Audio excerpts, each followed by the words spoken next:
أعوذ بالله من الشيطان الرجيم بسم الله الرحمن الرحيم سورة النساء آیات نمبر 91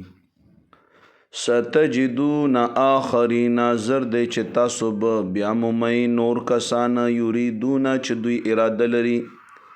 ان یأمنوکم چې دوی په امن کې شي د تاسې نه وَيَأْمَنُوا قَوْمَهُمْ او دوی په امن کې شي د خپل قوم نه کلما هر کلا ردو چې دوی واپس کړي شي ال الفتنه فتنه تا ارکسو فیها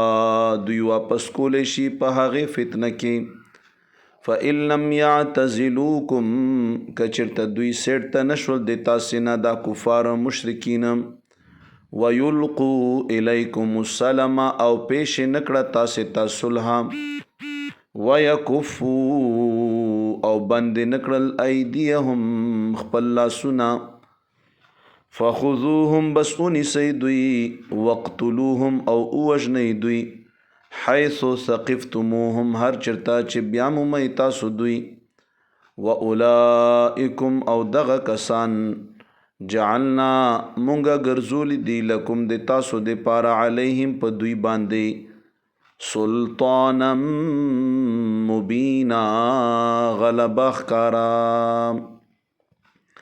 نو دغه آیات کریمه کې د هغې کفارو متعلق بیان دی چې کوم کفار د تاسو همیشه کمای کوي نه صلح پیش کوي او همیشه د پاره دوی په فتنو او د مسلمان په سازش کې روان وي د داسې متعلق رب العالمین د قرآن عظیم الشان فیصله دادو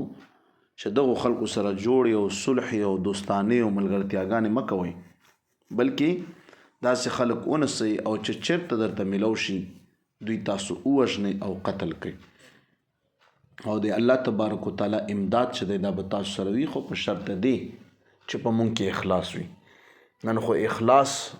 نام و نشان تقریبا چې په ختمېدو باندې روان دی که څوک څه شی کی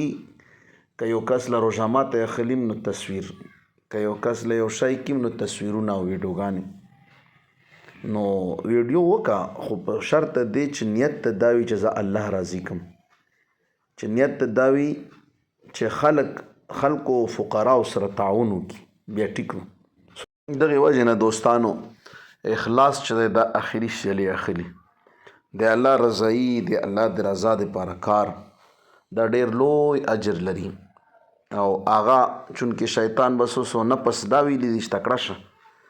شهرت یا عزت په دغه طریقه طلب کا نو دغې وجې نه الله تعالی د موږ تاسو مخلصین کی چې اخلاص و دا وي په هر عمل کې بیا د الله پاک تعاون وي د الله پاک ملګرتیا وي ځکه چې د الله د رضا دپاره کار کیږي